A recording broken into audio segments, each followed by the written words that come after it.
ధ్యానంలోనికి మనం వెళ్దాము. ముందుగా అపోస్తుల కార్యము 22వ అధ్యాయము 10వ వచనము చదువుకుందాం. అపోస్తుల కార్యము 22వ అధ్యాయము 10వ వచనం. అప్పుడు నేను, ప్రభువా, నేనేమి చేయవలెనని అడుగగా, ప్రభువు, నీవు లేచి దమస్కులోనికి వెళ్ళుము, అక్కడ నీవు చేయుటకు నియమింపబడినవన్నీ నీకు చెప్పబడునని నాతో చెప్పాను, నాతో అనెను. చిన్న మాట ప్రార్థన చేసుకుందాం. దేవుడు మనతో మాట్లాడినట్లుగా చిన్న మాట ప్రార్థన చేసుకుందాం. మహోన్నతుని మహాపరిశుద్ధమైన తండ్రి, చదవబడిన లేఖనం ద్వారా నాతో మాతో అందరితో మాట్లాడి మమ్మల్ని సరిదిద్ది సవరించమని, అయా నీకు నచ్చిన పాత్రలుగా, నీకు ఇష్టకరమైన పాత్రలుగా మమ్మల్ని మార్చమని మలచమని వేడుకుంటూ, అయా నీవు మాట్లాడగా మా జీవితాలలో వెలుగు కలుగుతుంది, మా బ్రతుకులలో వెలుగు కలుగుతుంది కనుక అయా నీవే స్వయముగా మాట్లాడి మమ్మల్ని సంధించి దర్శించి నీ స్వారూప్యంలోనికి చక్కమని వేడుకుంటూ యేసు నామములో అతి మిక్కిల వినయంతో బ్రతుకునాడు వేడుకొనుచున్నాం పరమ తండ్రి. ఆమేన్, ఆమేన్, ఆమేన్. సరే, అపోస్తుల కార్యము 22వ అధ్యాయము 10వ వచనం మనం చదువుకున్నాము. అప్పుడు నేను, అంటే ఇక్కడ పౌలు మాట్లాడుతున్నాడు. సౌలుగా ఉండిన పౌలు మాట్లాడుతూ, మార్చబడిన పౌలు మాట్లాడుతూ ఏమంటున్నాడంటే, అప్పుడు నేను, ప్రభువా, నేనేమి చేయవలెనని అడుగగా. దమస్కు మార్గంలోని వెళ్తుండగా మధ్యదారిలోని యేసు ప్రభు ఆయనకి ఎదురయ్యి, ఆ దారిలో ఎదురయ్యి ఆయన, నీవేళ నన్ను హింసించుచున్నావు అని అడిగిన తరువాత అక్కడ ఆయన పడిపోయి, అక్కడ చూడండి, కావాలంటే పై వచనం మనం చదివినట్లయితే, నాతో కూడా నున్నవారు ఆ వెలుగును చూచిరి గాని నాతో మాట్లాడిన వాని స్వరము వారు వినలేదు. యేసు ప్రభు ఆయనతో మాట్లాడి, నీవేళ నన్ను హింసించుచున్నావు అని అడిగి, ఆ తర్వాత మనం పాడుకుంటాం కదా, దూషకుడును హింసకుడును హానికరుడైన ఈ పౌలు, సౌలైన పౌలుగా మార్చబడిన ఈయన ఏమని చెప్తున్నాడంటే, మొట్టమొదటిగా అక్కడ ఆయన యేసు ప్రభుని అడిగిన మాట, అప్పుడు నేను, ప్రభువా, నేనేమి చేయవలెనని అడుగగా. ఈ ఒక్క మాటను మనం ఈరోజు ధ్యానం చేద్దాం. అంతవరకు తనకు నచ్చిన పని, తనకి ఇష్టకరమైన పని, ధర్మశాస్త్రాన్ని బాగా చదివి బాగా నేర్చుకున్నాడు కాబట్టి తనకి ఏది తోచిందో, తనకి ఏది కరెక్ట్ అనిపించిందో అదే చేస్తూ, క్రైస్తవులుగా ఉన్న వారిని హింసిస్తూ, ఆఖరికి స్టెఫెన్ అయితే చంపడానికి కారకుడయ్యాడు, లేదంటే స్టెఫెన్ను అక్కడ చంపడానికి ఈయన కూడా దానికి సపోర్ట్ చేశాడు. అలాగున్న వ్యక్తి యేసు ప్రభు వచ్చి కనబడి మాట్లాడిన వెంటనే మొట్టమొదటి ప్రశ్న, నేనేమి చేయవలెను. మరి ఎంతవరకు తనకి నచ్చింది చేసుకున్నాడు, తనకి ఏది తోచిందో చేశాడు, తనకి ఏది కరెక్ట్ అనిపించిందో అది చేశాడు. కానీ ఎప్పుడైతే దేవుడు కనబడి మాట్లాడాడో మొట్టమొదటి ప్రశ్న, నేనేమి చేయవలని అడిగాడు. అంటే ఎంతవరకు నేను చేసినంత వృధా, ఇప్పుడు నేనేం చేయాలి ప్రభువా, నేనేం చేయాలి? మనం ఈ ప్రశ్న ఎప్పుడు దేవుని అడగడం లేదు మన జీవితంలో. నేనేం చేయాలి ప్రభువా? ఆయన సేవ గురించి అప్పుడు దేవుడు అక్కడ మాట్లాడుతున్నాడు. నీవు లేచి దమస్కులోనికి వెళ్ళుము, అక్కడ నీవు చేయుటకు నియమింపబడినవన్నీ నీకు తెలియబడునని నాతో అనెను. అక్కడ నువ్వు వెళ్ళు, అక్కడికి వెళ్ళు, అక్కడ వెళ్ళిన తర్వాత నువ్వు ఏం చేయాలో నేను తర్వాత నీకు తెలియపరచబడుతుంది అని దేవుడు మాట్లాడుతున్నాడు. ఆయన తిరిగి వెళ్ళడం జరిగింది. కానీ మొట్టమొదటి ప్రశ్న ఆయన అడిగింది, నేనేం చేయాలి? మనమైతే దేవుని పరిచర్య నిమిత్తము, సేవ నిమిత్తము నేనేం చేయాలి అని ఇక్కడ అడుగుతున్నాడు ఈయన. కానీ లేదంటే ఆయనకి ఏమీ తెలియదు కాబట్టి నేనేం చేయాలని అడుగుతున్నాడు. కానీ మనమైతే మన జీవితంలో మనకు తోచిందే మనం చేసుకుంటూ వెళ్ళిపోతున్నామేమో. ప్రతి చిన్నది కూడా ప్రభువా నేనేం చేయాలి అని అడిగే స్థితిలో ఉన్నామా లేదా మనం ఆలోచిద్దాం. ప్రతి దాంట్లోనూ లేదంటే మన పిల్లల్ని ఒక స్కూల్లో జాయిన్ చేయాలన్నా, లేదంటే మన చదువుల్లోని ఉన్నతమైన చదువులు చదవాలని ఆశ కలిగినప్పుడు నేనేం చేయాలి ప్రభువా అని ఎప్పుడైనా అడుగుతున్నామా? లేదంటే దేవుని కొరకు నేను సేవ చేయాలనుకుంటున్నాను, ఏదో ఒకటి నాకు తోచింది నేను చేయాలనుకుంటున్నాను, ఆయన సన్నిధిలో ఆయన పరిచర్య నేను చేయాలనుకుంటున్నాను, ప్రభువా నేను ఏం చేయాలి, ఎలాగ చేయాలి? ఆలోచిద్దాము. ఎప్పుడైనా మనం ఈ ప్రశ్న దేవునైనా అడిగామా, ఏం చేయాలి ప్రభువా అని? అడగకుండానే మనకు తోచిందే, మనకు నచ్చిందే చేసుకుంటూ వెళ్ళిపోతున్నామా? ఇలాగా ఈయన అడిగిన తర్వాత దేవుడు ఆయనతో పలానా చేయు, అక్కడికి వెళ్తే నియమింపబడి ఉన్నది నీ కొరకు అని చెప్పిన తర్వాత వెళ్ళడం జరిగింది. వెంటనే ఆయనకు చెప్పబడినట్లుగా ఆయన అన్నీ చేశాడు. అక్కడ కొంతమంది ఉన్నారు, చాలామంది ఉంటాం, అడుగుతాం, కానీ మళ్ళీ మనకు తోచిందే చేస్తాం. దేవుడు చెప్పింది కూడా పక్కన పెట్టేసి మనకు తోచిందే చేసుకుంటూ వెళ్తాం. కానీ పౌలు ఇలా కాదు, ఫస్ట్ క్వశ్చన్ నేనేం చేయాలని అడిగాడు. అలా అడిగిన తర్వాత చెప్పింది చేశాడు కూడా. అలాగే నేనేం చేయాలి అని అడిగిన వ్యక్తి ఇంకొకరు ఉన్నారు. నేనేమి చేయవలెను? అపోస్తలుల కార్యము 16వ అధ్యాయం చూసినట్లయితే, బంధకములోని లేదంటే చెరసాలలో ఉన్న పౌలు శీలలు పాటలు పాడుతున్నారు, కీర్తనలు పాడుతున్నారు. 16వ అధ్యాయము అపోస్తలుల కార్యము 25వ వచనం. అయితే మధ్యరాత్రి వేళ పౌలును శీలయు దేవునికి ప్రార్థించుచు కీర్తనలు పాడుచుండిరి, ఖైదీలు వినుచుండిరి. అప్పుడు అకస్మాత్తుగా మహాభూకంపము కలిగెను. ఇదంతా మనకి తెలిసిందే. పాటలు పాడారు, చెరసాలలో ఉన్న వారు పాటలు పాడారు, పౌలు శీలలు, ఖైదీలందరూ విన్నారు. అకస్మాత్తుగా భూకంపము కలిగింది. వెంటనే తలుపులన్నీ తెరుచుకొనెను, అందరి బంధకములు ఊడెను. అప్పుడు ఆ చెరసాల అధిపతి లేదంటే అధికారి, ఆ నాయకుడు త్వరగా వచ్చి ఆ పరిస్థితి అంతా చూసి వీళ్ళందరూ వెళ్ళిపోయారేమో అని భయముతో వచ్చి చూసిన తర్వాత 28వ వచనం, అప్పుడు పౌలు, నీవు ఏ హానియు చేసుకొనవద్దు, మేమందరము ఇక్కడే ఉన్నామని బిగ్గరగా చెప్పాను.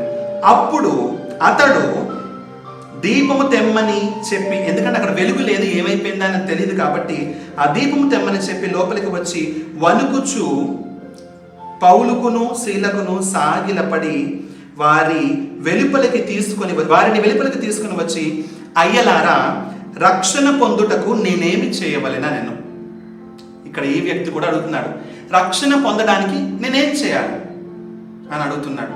మనము ఈ ప్రశ్న, క్రైస్తవులుగా ఉన్న మనం ఈ ప్రశ్న చాలా అడిగాం. మొట్టమొదటిలో దేవుని సత్య సువార్త, యేసు ప్రభు రక్షకుడు అని తెలుసుకున్న తర్వాత మొట్టమొదటి ప్రశ్న, రక్షణ పొందడానికి నేనేం చేయాలి? మనం అడిగాం, తెలుసుకున్నాం. మళ్ళీ దేవునిలోనికి నడిపించిన వారి దగ్గర నుంచి, మళ్ళీ యేసు ప్రభుని పరిచయం చేసిన వారి దగ్గర నుండి ఏం చేయాలో అడిగాము, తెలుసుకున్నాము, బాప్తిసం తీసుకున్నాము, దేవునిలోనికి వచ్చాము. ఇంకా తీసుకున్న వారు ఉన్నట్లయితే దాని కొరకు త్వరపడతారు, దేవునిలోనికి వచ్చాం. అలాగే ఇక్కడ కూడా ఆయన వాళ్ళ మాట విని వారు కూడా చూడండి 31వ వచనం, అందుకు వారు ప్రభువైన యేసునందు విశ్వాసం ఉంచు, అప్పుడు నీవును నీ ఇంటి వారును రక్షణ పొందుదురని చెప్పి అతనికి అతని ఇంటి వారందరికీ దేవుని వాక్యమును బోధించారు. అలాగే వాళ్ళు బాప్తిసం కూడా పొందారని తర్వాత వచనం ఉంది. మనమైతే ఈ ప్రశ్న అడిగాము, బాప్తిసం తీసుకున్నాము, దేవునిలోనికి వచ్చాము, రక్షణ పొందుటకు నేనేమి చేయాలన్న ప్రశ్న సరిగా అడగగలిగాం. కానీ దేవా, నీ కొరకు నేనేం చేయాలి అన్న ప్రశ్న మనం అడగగలుగుతున్నామా, అడిగామా లేదా ఆలోచన చేద్దాం.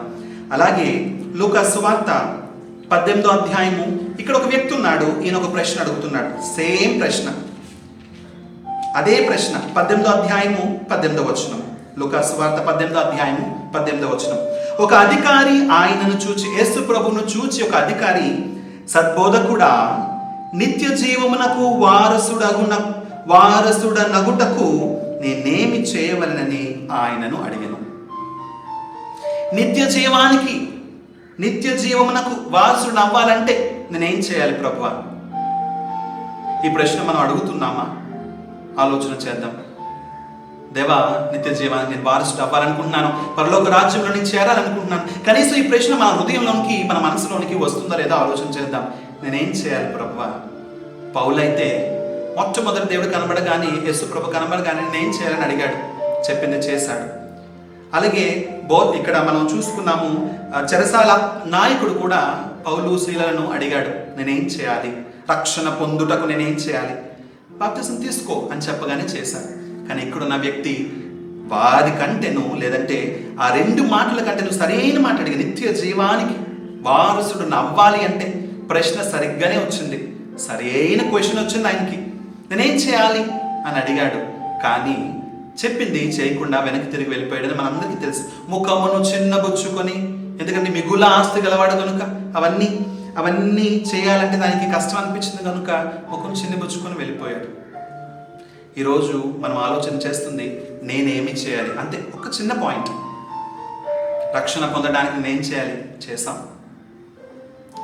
దేవుని పరిచర్య విషయంలో దేవుని కొరకు నేనేం చేయాలి అన్న ప్రశ్న మన హృదయంలో తట్టాలి. అది స్వయంగా ఆయన్ని అడుగుదాం. మనం ఆయన దగ్గర నుంచి పొందుకుందాం, ఆయన దగ్గర నుంచి తెలుసుకొని నా జీవితం గురించి, నా గురించి వ్యక్తిగతంగా నేను ఆయన కొరకు ఏం చేయాలి అని దేవుడు ఏర్పాటు కలిగి ఉన్నాడు.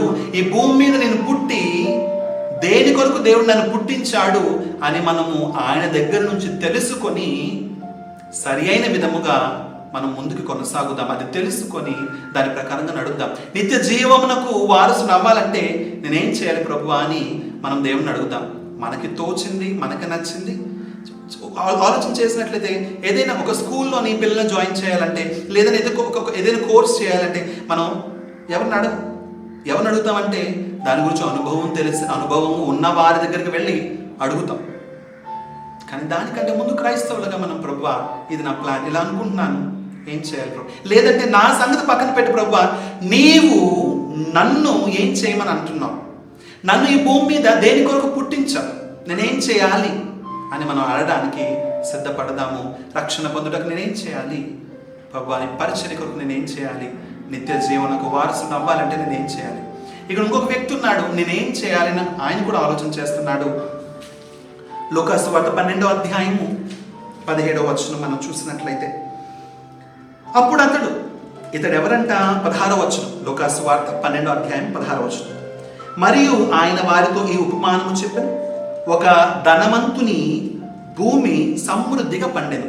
బాగా సమృద్ధిగా పండిందంట ఆయన పంట.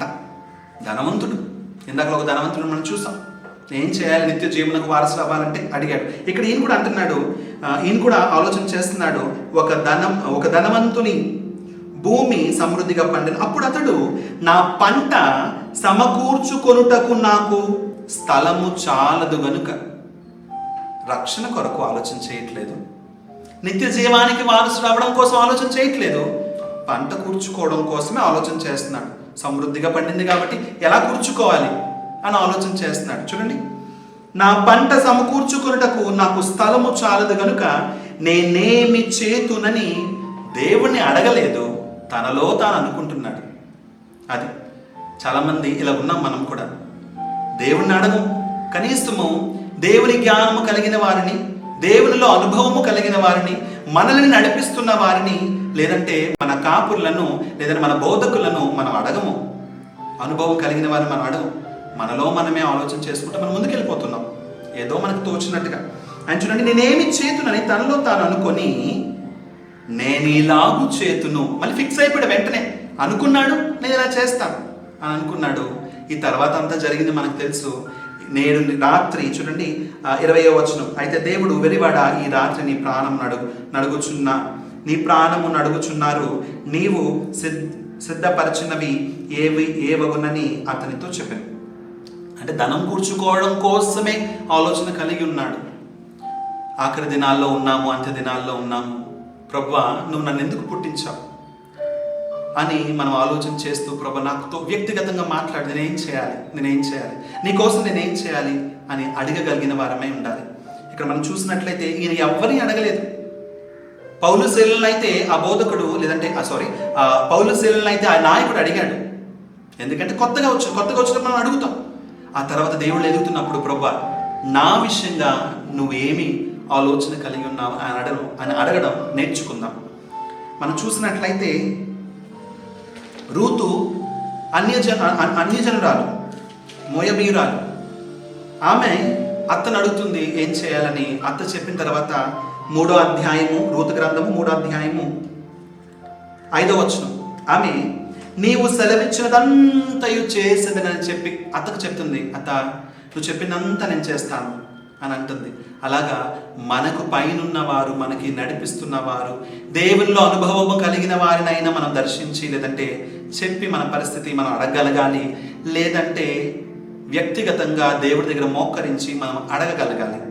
అలాగే చూసినట్లయితే సమూయేలు మొదటి గ్రంథంలో, సమూయేలు రాసిన మొదటి గ్రంథము 1వ అధ్యాయం 23వ వచనం, హన్నా పెనిమిటి దగ్గర మాట్లాడుతుంది.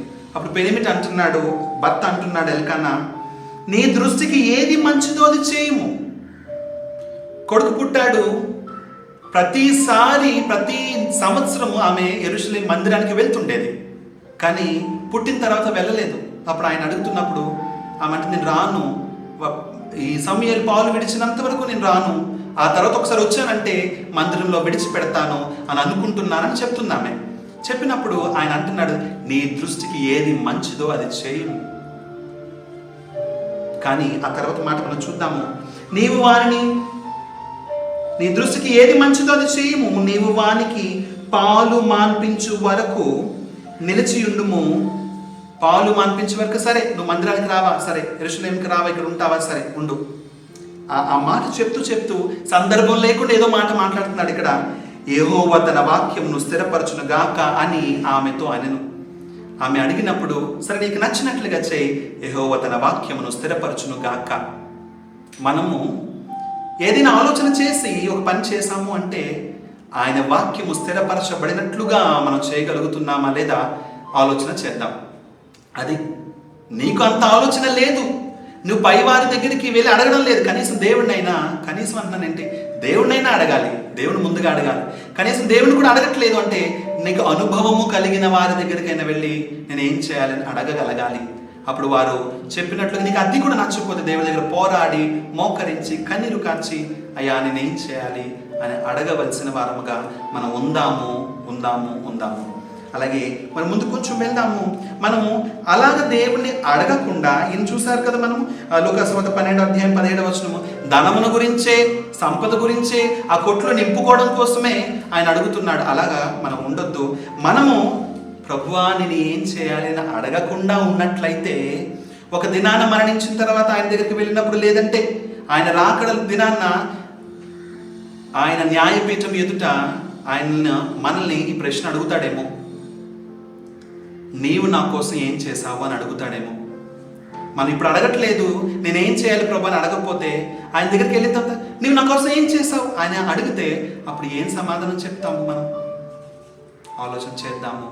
ప్రభువా నిజమే, నేను ఇంతవరకు మన ప్రార్థనలు ఇలా ఉన్నాయేమో,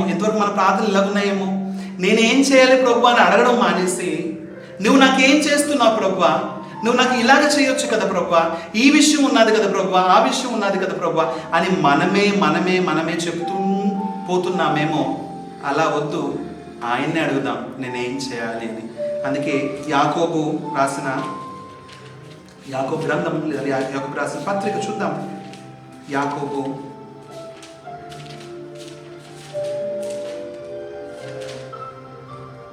4:3 యాకోబు 4:3 మీరడిగినను మీ భోగముల నిమిత్తము వినియోగించుటకై దురుద్దేశముతో అడుగుదురు కనుక మీకేమీ దొరుకుట లేదు. మనం ఎలా అడుగుతున్నామంటే నేనేం చేయాలి ప్రభు అని అడగకుండా, నాకు ఇది కావాలి ప్రభువా, నాకు ఇలా చేయి ప్రభువా. మార్నింగ్ మనం ప్రార్థనకి ఏ టైంలో మనం ప్రార్థనకి మోకరించినా మనకి అవసరమైన లిస్ట్ అంతా ఆయన ముందు పెడుతున్నామా? అందుకే అంటున్నాడు కదా, మీరు అడిగినను మీ భోగముల నిమిత్తము వినియోగించుటకై, మీ భోగాల కోసమే, మీ లగ్జరీస్ లైఫ్ కోసమే, మీకోసమే అడుగుతున్నారు. దుర్దేశముతో అడుగుదురు గనుక మీకేమి. అందుకే నేను దేవుణ్ణి అడుగుతున్నానే, నాకెందుకు జవాబు రావట్లేదు అని అంటుంటాం మనం. ఎందుకంటే మన భోగాల కోసం, మన ఆలోచనలోనే అడుగుతున్నాం. ఆయన ఉద్దేశం ప్రభు నేనేం చేయాలి అని మనం అడగట్లేదు. ఈసారి మన ప్రార్థనలో కొంచెం మనం మార్చుకుందాము. అందుకే కదా ఫిలిప్పీలకు రాసిన పత్రికలో 4వ అధ్యాయము, ఫిలిప్పీలకు రాసిన పత్రిక 4వ అధ్యాయం 4వ వచనము అనగానే చిన్నప్పటి నుంచి మనకు అలవాటైంది అది. ఫిలిప్పీ 4:4 ఎల్లప్పుడూ ప్రభునందు ఆనందించుడి, మరలా చెప్పుదును ఆనందించుడి, మీ సహనమును సకల జనులకు తెలియబడనీయుడి, ప్రభువు సమీపముగా ఉన్నాడు, దేనిని గూర్చి చింతించకుడి. 6వ వచనం శ్రద్ధగా ఆలోచన చేద్దాం. దేనిని గురించి, మన భోగాల కోసం మనం అడగొద్దు, దేనిని గురించి చింతించకుడి కానీ ప్రతి విషయములోనూ ప్రార్థన విజ్ఞాపనల చేత, తర్వాత మాట బాగా ఆలోచన చేద్దాము, కృతజ్ఞతాపూర్వకముగా మీ విన్నపములను దేవునికి తెలియజేయుడి. ఏదైనా అవసరత ఖచ్చితంగా ఉన్నట్లయితే మనం దేవుని అడగొచ్చు, ఆయన మనకి ఇస్తాడు, అది మనం నమ్ముదాము. కానీ అది అడిగేటప్పుడైనా ఎలా అడగాలి అంటే, కృతజ్ఞతాపూర్వకముగా మీ విన్నపాలు దేవునికి తెలియజేయండి. ప్రభా, ఈ విషయంలో నువ్వు సహాయం చేసావు కదా, నీకు స్తోత్రము. ప్రభా, ఆ విషయంలో సహాయం చేసావు కదా, నీకు వేలాది వందనాల స్తోత్రాలు అని స్థుతులు చెల్లిస్తూ కృతజ్ఞతాపూర్వకంగా ప్రభా ఈ విషయంలో కూడా సహాయం చేయవా అని అడగగలిగే వారంగా ఉండాలి. అంతేగాని మనకు నచ్చినట్లుగా మన భోగాల కోసం మనం అడగొద్దు.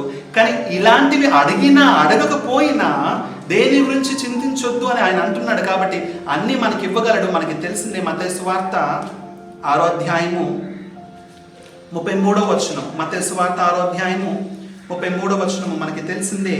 కాబట్టి మీరు ఆయన రాజ్యమును నీతిని మొదట వెతుకుడి, అప్పుడు అవన్నీ మీకు అనుగ్రహింపబడును. అన్ని దేవుడు మనకిస్తాడు. ఆయన రాజ్యాన్ని నీతిని మనం వెతికినట్లయితే, ఆయన రాజ్యాన్ని నీతిని మనం వెతికినట్లయితే అవన్నీ మనకు అనుగ్రహింపబడతాయి. మనకు అవసరమైనవన్నీ దేవుడు ఇవ్వగలడు. కానీ వాటి గురించి కంటే నేనేం చేయాలి ప్రభువా అని అడగడానికి మనం ప్రయత్నం చేద్దాం. అలా అడిగామనుకోండి, ఆయన మనకు బయలుపరుస్తాడు. అప్పుడు ఆయన చెప్పిన దాని ప్రకారంగా మన ముఖమును చిన్నబుచ్చుకోకుండా, నువ్వు చెప్పింది కరెక్ట్, ఓకే, నా కొరకు నీ ఉద్దేశం ఇదై ఉన్నదా ప్రభా అని అది చేసి ఒక దినాన్న దేవుని దగ్గరికి వెళ్ళి, ప్రభా నేను చేశాను నీ కోసం, నువ్వు అడిగింది నేను చేశాను అని చెప్పగలుగుతాం. అప్పుడు ఆనందంగా ఉంటుంది. లేదంటే మనం భూమి మీద పుట్టింది ఎందుకో నాకు తోచినట్టుగా నేను చేసుకుంటూ వెళ్ళిపోతున్నాను. ఆఖరిగా ఆయన దగ్గరికి వెళ్ళిన తర్వాత, ప్రభా నేను ఏం చేయలేకపోయానే అని మనం చేతులు ఎత్తేసే పరిస్థితిలో ఉంటామా? అప్పుడు ఆయన అడిగినప్పుడు, నీవు నా కోసం ఏం చేస్తావు అని అడిగినప్పుడు, ప్రభు నాకు అలాంటిది అడగాలని కూడా తెలియదే, అసలు నేనేదో నా పని నేను చేసుకుంటూ వెళ్ళిపోయాను కదా, నాకు నచ్చింది నేను చేసుకున్నాను కదా అని మనం చెప్పగలుగుతాము. ఎలా చెప్తామో చూద్దాము. కాబట్టి ప్రతి ఒక్కరి జీవితంలో ఆయన చిత్తము, ఆయన ఉద్దేశము, ఆయన కొరకు చేయవలసిన పని, మన కొరకు మనము వ్యక్తిగతంగా ఏం చేయవలసి ఉన్నదో అది మనం దేవుణ్ణి అడిగి తెలుసుకొని, పౌలులాగా నేనేమి చేయాలి అని అడుగుదాము. రక్షణ పొందుటకు నేనేం చేయాలి ఆయన అడిగినట్లుగా మనం అడుగుదాము. ముఖ్యంగా రక్షణ కొరకైతే మనం అడిగాము, నేర్చుకున్నాము. నిత్య జీవనకు వారసులు అవ్వాలంటే నేనేం చేయాలి ప్రభువా అని మనం ప్రశ్న వేద్దాము. ఎవరికి వేద్దాం? దేవునికి వేసి ఆయన దగ్గర తెలుసుకొని దాని ప్రకారంగా నడుద్దాము. ఒకవేళ ఇంకా మనకంటే అధికంగా తెలిసిన వారి దగ్గరికి వెళ్ళి మనం అడిగి తెలుసుకొని వాక్యంలోని ముందుకు వెళ్తూ సరిదిద్దుకుంటూ ప్రతిదినము సంతుష్టి సహితమైన దైవభక్తిని చేస్తూ గొప్ప లాభసాధకంగా మనం ముందుకు కొనసాగుదాము. దేవుడి మాటలను అధికంగా మన వెడికిడిలో దీవించునుగాక. ఆమేన్.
దినాన్న, ఈ పునరుత్థాన దినాన్న, సంతోషకరమైన ఈ సమయంలో మనమందరము కొద్ది సమయము ఆయన వైపు చూద్దాము.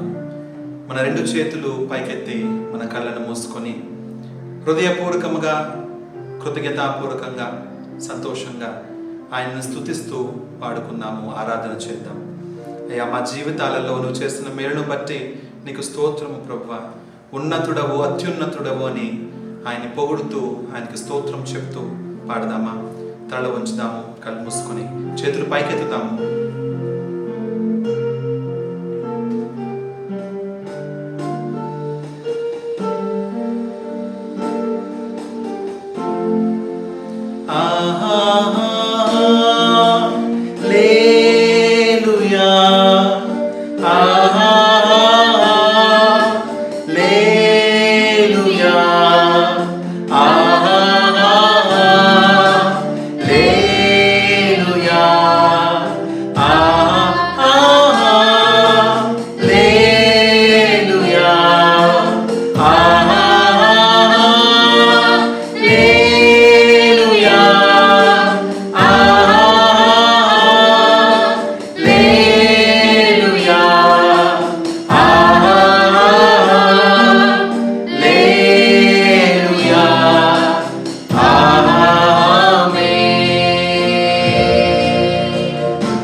ఆసీనుడవైన దేవా, అత్యున్నత సింహాసనముపై ఆసీనుడవైన దేవా, అత్యంత ప్రేమ స్వరూపివి నీవే, ఆరాధింతును నిన్నే. అందరము కలిసి అత్యంత ప్రేమ స్వరూపివి నీవే, ఆరాధింతును నిన్నే.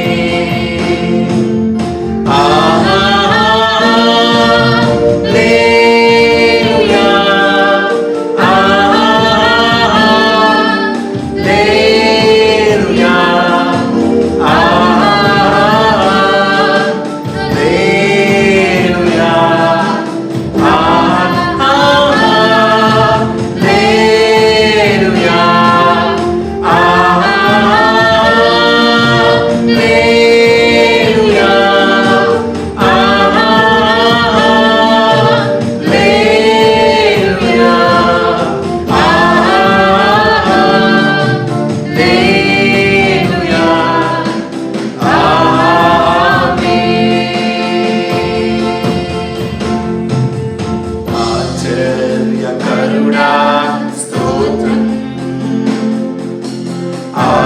ఆలోచనకర్తా స్తోత్రం, ఆశ్చర్యకరుడా స్తోత్రం, స్తోత్రం, ఆలోచనకర్తా స్తోత్రం, బలమైన దేవా, నిత్యుడవగు తండ్రి, సమాధాన అధిపతి స్తోత్రం,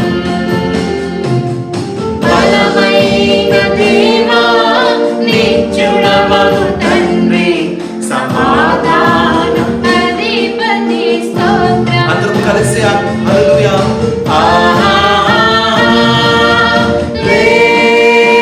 సంతోషముగా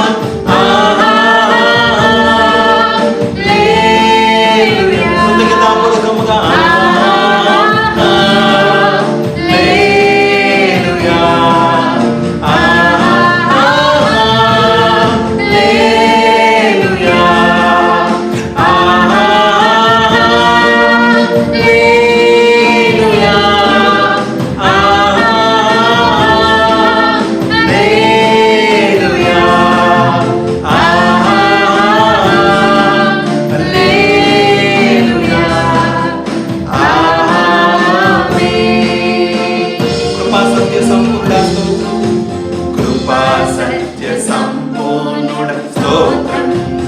కృపతో రక్షించితివే, కృపతో రక్షించితివే, స్తోత్రం.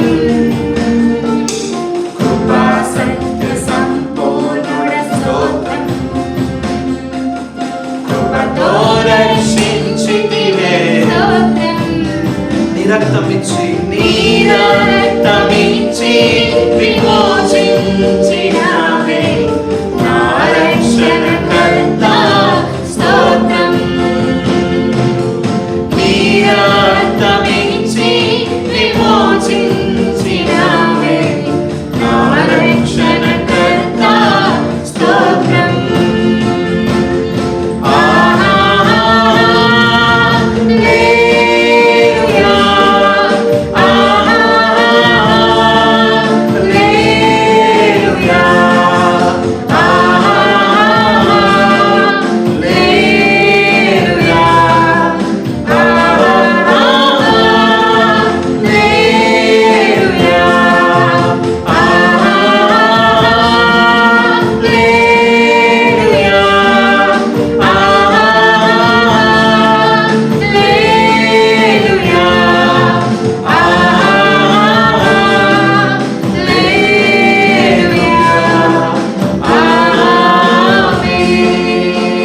ఆఖరిసారిగా మనమందరం కలిసి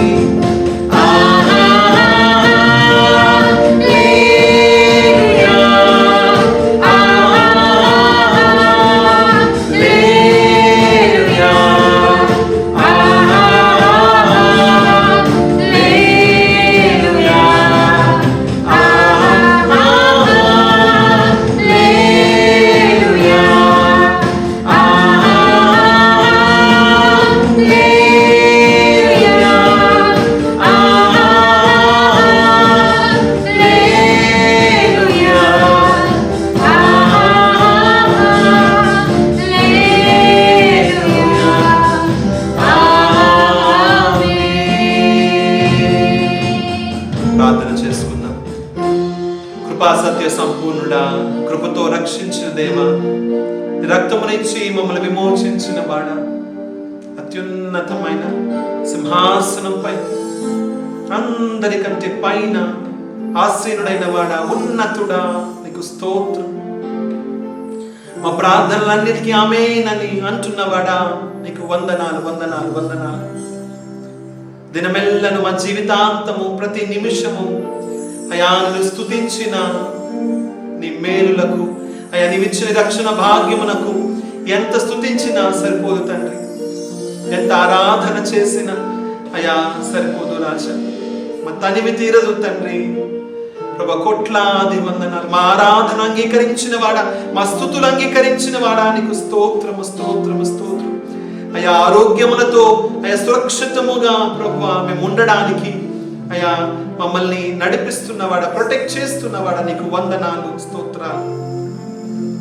ఆయన దాసులు మాట్లాడుతుండగా మాతో మాట్లాడి మమ్మల్ని బలపరచమని, ముందుకు మీరు నడిపించమని, మా ఆరాధన మా స్తుతులు అంగీకరించినందుకు నీకు స్తోత్రాలు చెల్లించుకుంటూ ఈ వారమంతయు ప్రభువా ఇదే కృతజ్ఞతాపూర్వకమైన మనస్సు కలిగి అయా నిన్ను స్తుతించు వారముగా ఎల్లప్పుడు నీ స్తుతి మా నోటిలో ప్రభువా, మా నాలుకలలో అయా మా నోటిలో ఉండడానికి సహాయం చేయమని వేడుకుంటూ యేసు అతి పరిశుద్ధమైన నామములో అతి మిక్కిలి వినయంతో బ్రతిమలాడి వేడుకొనుచున్నాం పరమ తండ్రి. ఆమేన్ ఆమేన్ ఆమేన్. దేవుని నామానికి మహిమ కలుగును గాక. సంతోషముగా ఇచ్చేవారిని దేవుడు ఎంతగానో ఆశీర్వదిస్తాడు అన్న వాక్యం మనకి తెలిసిందే. దేవుడిచ్చిన ఆశీర్వాదాలను బట్టి మనము సంతోషముగా మనకు ఆయన ఇచ్చిన దాంట్లో కొంత ఆయనకు కానుకలుగా సమర్పణ చేద్దాము. పాట పాడుతుండగా మనం చేతులు చాచి ధారాళంగా ఆయనకు కానుకలు సమర్పిద్దాము. మాతో కలిసి ఏకీభవించండి.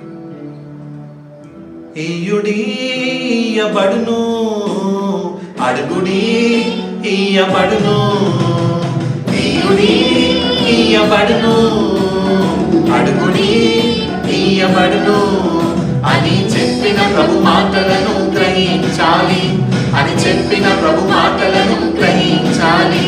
ఇక కావలసిన వాటిని అడిగి పొందుకోవాలి, ఇక రావలసిన వాటిని అడిగి పొందుకోవాలి. ఇయుడి ఇయ్యబడును, అడుగుడి ఇయ్యబడును, ఇయుడి ఇయ్యబడును, అడుగుడి ఇయ్యబడును. మనసును ఎరిగి ప్రభుకు ముందుగా ఇచ్చి మనకు రావలసిన ప్రతిఫలము పొందుకోవాలి. మనసును ఎరిగి ప్రభుకు ముందుగా ఇచ్చి మనకు రావలసిన ప్రతిఫలము పొందుకోవాలి. ఇష్టమైనది మరి కష్టమైనది అది ఇచ్చుటలో ధన్యతను కూర్చుకోవాలి. ఇష్టమైనది మరి కష్టమైనది అది ఇచ్చుటలో ధన్యతను కూర్చుకోవాలి. ఇయ్యుడి ఇయ్యబడును, అడుగుడి ఇయ్యబడును, ఇయ్యుడి ఇయ్యబడును, అడుగుడి ఇయ్యబడును అని చెప్పిన ప్రభు మాటలను గ్రహించాలి. అని చెప్పిన ప్రభు మాటలను గ్రహించాలి. ఇక రావలసిన వాటిని అడిగి పొందుకోవాలి. ఇక రావలసిన వాటిని అడిగి పొందుకోవాలి. ఇయ్యుడి ఇయ్యబడును, అడుగుడి ఇయ్యబడును, ఇయ్యుడి ఇయ్యబడును, అడుగుడి ఇయ్యబడును. హల్లెలూయా. చిన్న మాట కానుక నిమిత్తము ప్రార్థన చేసుకుందాం. కళ్ళు మూసి తల ఉంచినట్లయితే. మహోన్నతుడ మహాపరిశుద్ధమైన తండ్రి, కృపగలవడానికి వందనాలు, స్తోత్రాలు అయా. నీవు మాకు అయా తను ఇచ్చిన దాంట్లో కొంత మీ సన్నిధికి అయా మేము తీసుకొచ్చి ఉండగా అయ్యా నీ ఆశీర్వాదములు మెండుగా మాపై ఉంచమని, ఆర్థికపరమైన ఆశీర్వాదములు ఆత్మీయ స్థితిలో ఉన్నతమైన మెట్టులోనికి మమ్మల్ని నడిపించమని బ్రతిమాలుకుంటూ ఎల్లప్పుడూ ఇచ్చే ఆసక్తిని ఆశీర్వాదాన్ని మాకు అనుగ్రహించి అయా తండ్రి అన్ని విషయములలో ప్రభువా నీవు అబ్రహాముని ఏ విధముగా ఆశీర్వదించావో అట్టి విధముగా మమ్మల్ని ఆశీర్వదించమని బ్రతిమాలుకుంటూ యేసు అతి పరిశుద్ధమైన నామములతో మిక్కిలి వినయంతో బ్రతిమలాడి వేడుకొనుచున్నాం పరమ తండ్రి. ఆమేన్.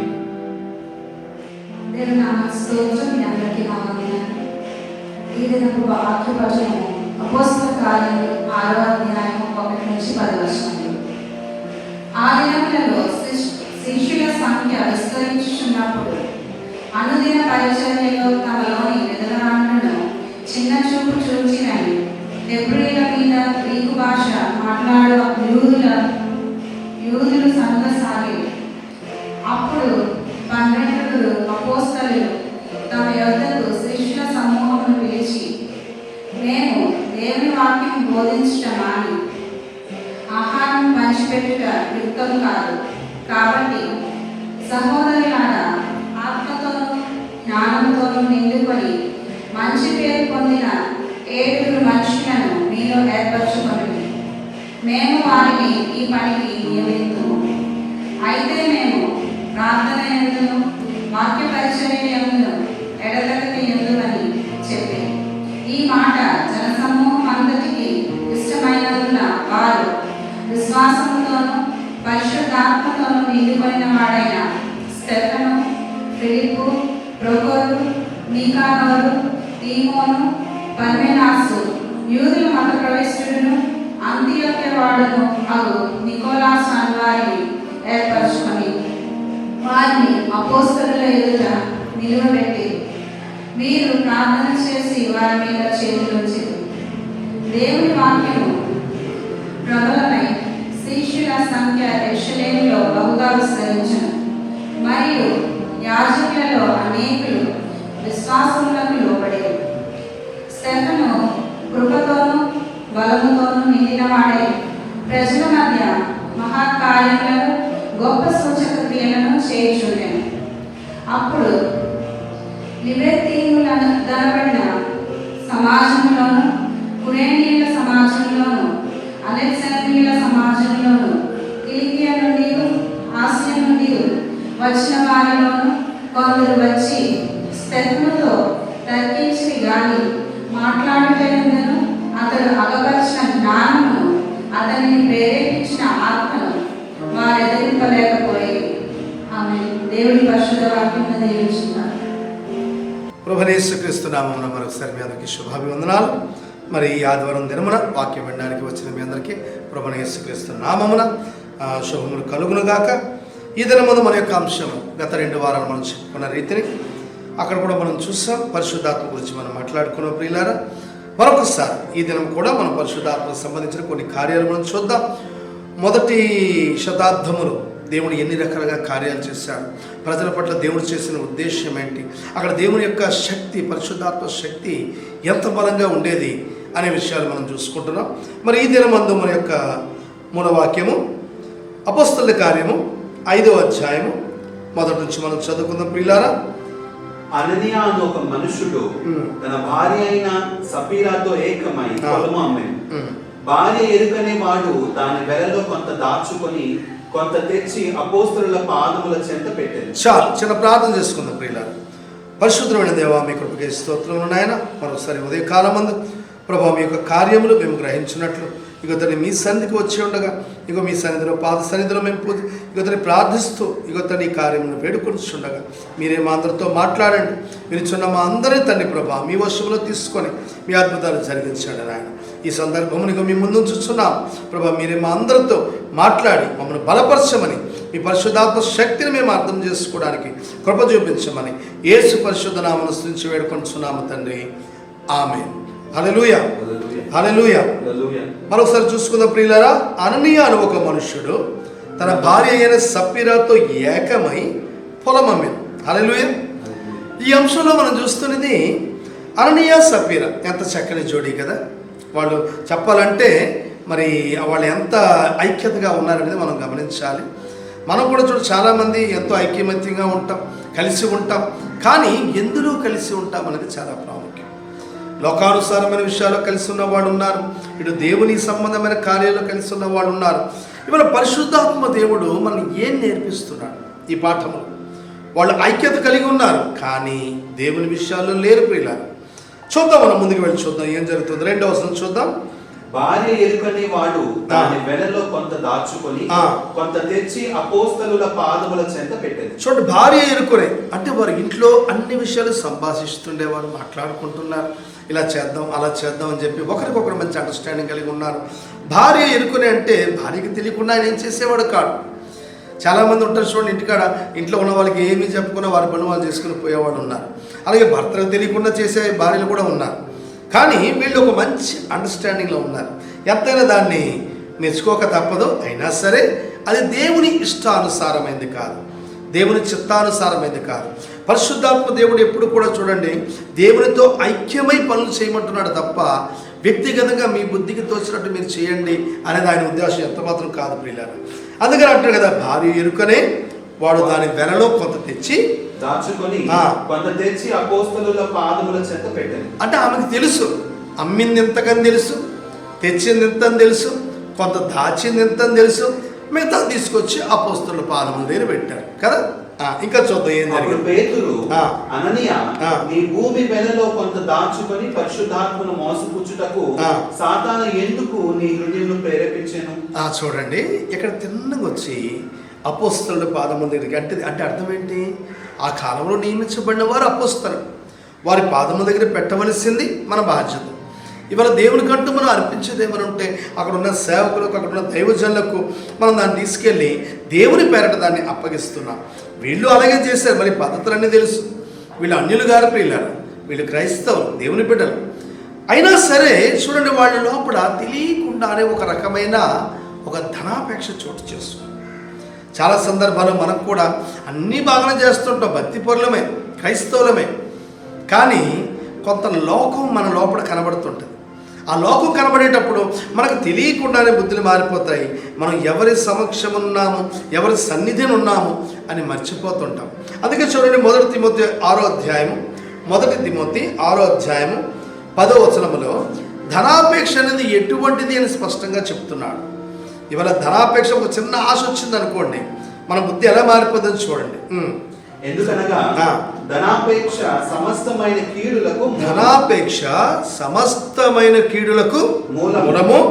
కొందరు దానిని ఆశించి విశ్వాసం నుండి తొలగిపోయి నానా బాధలతో తమ్మును తాము పొడుచుకొనేది. ఇంకొకరు వచ్చి కత్తెట్టి పొడక్కర్లేదు, ఎవరో వచ్చి మనల్ని చంపక్కర్లేదు. మనము చేస్తున్న క్రియలే మనల్ని చంపేస్తాయి. ఎందుకు? అవి దేవునికి ఇష్టం లేని క్రియలు, పరిశుద్ధాత్మనికి ఇష్టం లేని క్రియలు. ఇలాంటివి చేసేటప్పుడు మనం బాగా ఆలోచించాలి, మనం ఏం చేస్తున్నాం. ధనాపేక్ష అంటే చూడండి, అంతవరకు వాళ్ళ భూమి వాళ్ళ చేతిలోనే ఉంది, అంతా వాళ్ళ దగ్గరే ఉంది, అది ఎంతకే అమ్మొచ్చు అని వాళ్ళకి తెలుసు. అయినప్పటికీ అమ్మి ఆ డబ్బు తీసుకొచ్చి ముందు పెట్టిన వెంటనే, చూసిన వెంటనే ఒక ఆశ, కనబడలేని ఒక కాంక్ష. అమ్మో, ఇంత డబ్బులు తీసుకెళ్ళి దేవుడికి ఇచ్చేస్తే ఎలాగండి, కొద్దిగా తీసి పక్కన పెడితే బాగుంటుంది. మనకు కూడా చూడండి, ఉద్యోగాలు లేనప్పుడు చాలా సందర్భాల్లో, అంటే ఈ కాలం గురించి నేను మాట్లాడుతున్నాను, అపోస్తలుల గురించి ఆ కాలం గురించి మాట్లాడట్లేదు, కానీ ప్రస్తుతానికి మన కాలంలో పని పాటు లేనప్పుడు, దేవుడా నాయనా తండ్రి నాకు మంచి ఉద్యోగం అయినా అని చెప్పి ప్రభు పాదాలు పట్టుకున్న వాళ్ళు ఉన్నారు. ఇంత పాదాలు పట్టుకుని అడిగిన తర్వాత దేవుడు పోనలే, బిడ్డ పాపం చాలా బాధపడుతున్నాడు, ఎప్పుడు ఉద్యోగం కోసం కనిపెడుతున్నాడు, సరే ఒక మంచి ఉద్యోగం తృప్తి కానీ ఎంత కావాలంత తీసుకొని అని చెప్పి ఒక మంచి జాబ్. చూడండి, జాబ్కు ఒక ₹1,00,000 జాబ్ ఇచ్చాడు అనుకుందాం దేవుడు. స్టార్టింగ్లో మనకి ఒక ₹5,000 వచ్చేటప్పుడు మనం చాలా చక్కగా ఏ కొసురుకోకుండా ఇసుక్కోకుండా అందులో నుంచి మళ్ళీ దశమ భాగం తీసి పక్కన పెడతాం, కానుక తీసి పక్క పెడతాం, ఇంకా అవసరమైతే మరి ఏదైనా స్వేచ్ఛార్పణ కూడా మనం చేసిన వారుగా ఉంటాం. కానీ ఎప్పుడైతే ఒకేసారి జీతం ₹1,00,000 వచ్చిందో, ఈ ₹1,00,000లో మరి 10% కదా దశమ భాగం, 10,000 తీసి ఇచ్చేయాలా. వెంటనే ఆ డబ్బు చూసిన వెంటనే మనకి తెలియకుండానే లోపల ఒక ఆశ, ఒక అపేక్ష. అది మంచిదా చెడ్డదా మనమే ఆలోచించుకోవాలి. ఏమీ లేనప్పుడు దేవుడా నాకు ఈయన నువ్వు ఇస్తే నా మొదటి శాలరీ అంతా నీకు ఇచ్చేస్తాను ఆయన అన్నాం, మంచిది. ఇప్పుడు ఏమైంది చూడండి, ఒక్కసారి మనం డబ్బును చూసిన వెంటనే అదే మనిషి అదే కళ్ళు, కానీ చూసిన వెంటనే మన తాలూకా లోపడున్న ఒక రకమైన స్వభావం బయటపడుతుంది. అదేం చెప్తుంది, ఎందుకు ఇవ్వడం మనం దేవుడికి ఏడు తక్కువ, దేవుడికి అన్నీ ఉన్నాయి కదండి, అన్నీ మనం ఇవ్వకపోతే పని అవదా అని చెప్పేసి వెంటనే వద్దులే, ఎప్పుడులాగా మనం ఎంత ఇద్దాం, ఎప్పుడులాగే అంటే 5,000 జీతం శాలరీ వచ్చేటప్పుడు మనకైతే 500 ఇస్తాము, అలాగే చేద్దాం. 10,000 తీసుకెళ్ళి దేవుడి పాదాలు పెట్టక్కర్లేదు. దేవుడు నిన్ను ప్రేమించి నీ ప్రార్థనను అంగీకరించి నీకు ₹1,00,000 జీతం ఇచ్చేటప్పుడు మన బుద్ధి ఎందుకు మారుతుంది? ధనాపేక్ష. ఎప్పుడైనా ప్రియులు ఒకటి ఆలోచించండి, ధనాన్ని చూసేటప్పుడు ఒకటి జ్ఞాపకం ఉంచుకోండి, అది ఇచ్చింది దేవుడని గ్రహించండి.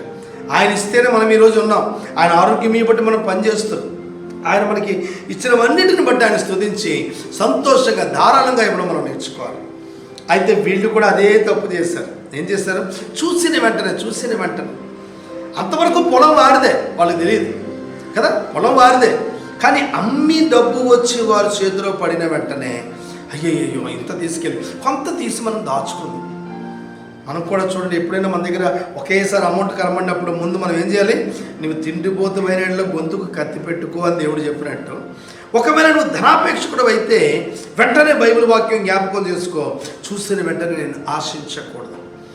ఆశించిన వాళ్ళు ఎందరో పతనమయ్యారు. బైబిల్లో మనకు తెలుసు, పాత నిబంధన గ్రంథంలో యెహోషువలో చూడండి, యెహోషువ గ్రంథము 7వ అధ్యాయము 1వ వచనం చూస్తే, యెహోషువ గ్రంథము 7వ అధ్యాయము 1వ వచనం, శపితమైన దాని విషయంలో ఇశ్రాయేలీలు తిరుగుబాటు చేసిరి. శపితమైన దాని విషయంలో ఇశ్రాయేలీలు తిరుగుబాటు, దేవుడు దాన్ని తప్పు అంటున్నాడు. వాళ్ళు ఒక తప్పు చేశారంట, వెళ్ళారు, చూశారు, దేవుడు అక్కడ నుంచి ఏది తెచ్చుకోవద్దని చెప్తే దాని విషయంలో వీళ్ళు తిరుగుబాటు చేస్తారంట. ఇంకా ఎట్లనగా యూదా గోత్రములో జరహు మనముడును జబ్ది మనముడును కర్మి కుమారుడునైన ఆకాను శపితము చేయబడిన దానిలో కొంత తీసుకొనెను, గనుక యెహోవా ఇశ్రాయేలీయుల మీద కోపించెను.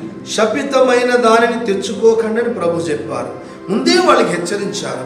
అయినా దాన్ని చూసిన వెంటనే కదా, అక్కడ చీనాలు జగీసా ఇది కనపడదంట, ఇది ఒక మంచి సాల్వ కనపడదంట, దాంతోపాటు ముఖ కమ్మి మళ్ళీ కడియం ఏదో దొరికే మొత్తం. కానీ చూసిన వెంటనే ఆయన్ని ఒక ఆశ.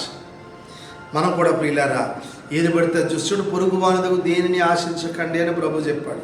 ఈ ఆశ అనేది మనిషిని పతనం చేస్తుంది. ఇక్కడ కూడా ఈ అననీయ సఫీర్ అనేవాళ్ళు కూడా, వీళ్ళు కూడా ఇలాంటి తప్పే. పరిశుద్ధాత్మ దేవుడు ఆ కాలంలో బహుబలముగా పనిచేస్తుండగా, అందరూ ఐక్యతతో దేవుని కార్యములను ఎదుగుచుండగా, అందరితో పాటు వీళ్ళు కూడా మేము ఉన్నామని చెప్పుకుంటూనే లోపడున్న ధనాపేక్షను బయటికి చూపించారు. ఇవాళ మనం కూడా ఇలాంటి గుణాలు ఉంటే మనం ఏం చేయాలి? మనం దేవుని సన్నిధిలో ఉన్నాం, పరిశుద్ధాత్మ సమక్షంలో ఉన్నామని గ్రహించి అట్టి వాటిని మనం ఏం చేయాలి? విడిచిపెట్టాలి. చూడండి, దైవ మార్గంలో నడుస్తున్న వారికి దేవుడు చెప్పేది ఏంటంటే, నీవు విడిచిపెట్టవలసినవి ఉన్నవి, అదే సమయంలో నీ జీవితంలో చేర్చుకోవలసినవి కూడా ఉన్నవి. నువ్వు దేన్ని చేర్చుకోవాలి, దేన్ని విడిచిపెట్టాలి, ఈ రెండు విషయాలు గ్రహించాలి ప్రియులారా. పరిశుద్ధాత్మ దేవుడు మనం ఎప్పుడు సంపూర్ణ స్థితిలో నడిపిస్తారంటే, మనం విధేయత చూపించినప్పుడు. ఖచ్చితంగా ఆయన మనల్ని ఇదే త్రోవ, దీన్ని నడవండి, దీని నుంచి బయటికి వెళ్ళకండి, కుడికి కానీ ఎడమ కానీ తొట్టెలకండి అని ప్రభు హెచ్చరించే దేవుడు. చూడండి, అననీయ సభ్యుల వాళ్ళు కూడా దేవుడు హెచ్చరిస్తున్నాడు. వారి ద్వారా అక్కడున్న సంఘం అంతటికి, అక్కడున్న సమాజం అంతటికి ఆయన ఒక గొప్ప పాఠాన్ని నేర్పిస్తున్నాడు. మనం చూద్దాం, ఇంకా ముందుకు వెళ్దాం ఏం జరిగిందని. సాతాను ఎందుకు నీ హృదయమును ప్రేరేపించును? సాతాను ఎందుకు నీ హృదయమును ప్రేరేపించును? అది నీ యొద్దనున్నప్పుడు నీదే కదా, అమ్మిన పిమ్మట అది నీ వశమై ఉండలేదా?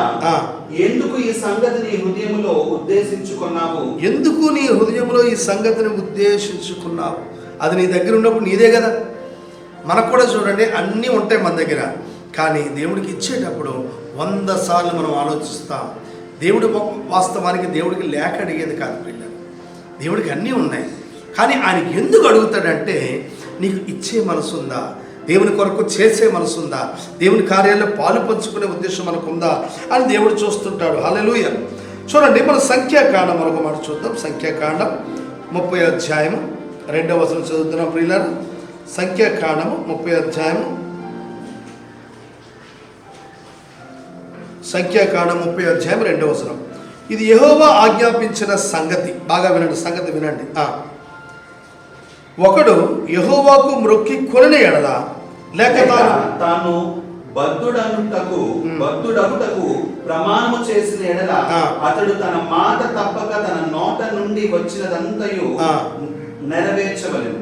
ఒకడు ఏదైనా చేద్దామని అనుకోండి, చేద్దామని దేవుడికి మాట ఇచ్చిన తర్వాత ఆ మాట తప్పక, అంటే నీవు ముందు నిశ్చయించుకుంటున్నావు, ప్రభా ఇదిగో నేను చేస్తాను నాయన, ప్రభా నాకు ఇగో జీతం లేదు, నువ్వు జీతం మంచి జీతం ఇస్తాను ఆయన, తప్పకుండా నీకు దశమభాగం నేను తెచ్చిస్తాను, లేదా తప్పకుండా ఇగో నీ కార్యాలు నేను చేస్తాను అని నువ్వు హృదయం మీద నిశ్చయించుకుంటున్నావు. ఎప్పుడు నీ దగ్గర ఏమీ లేనప్పుడు.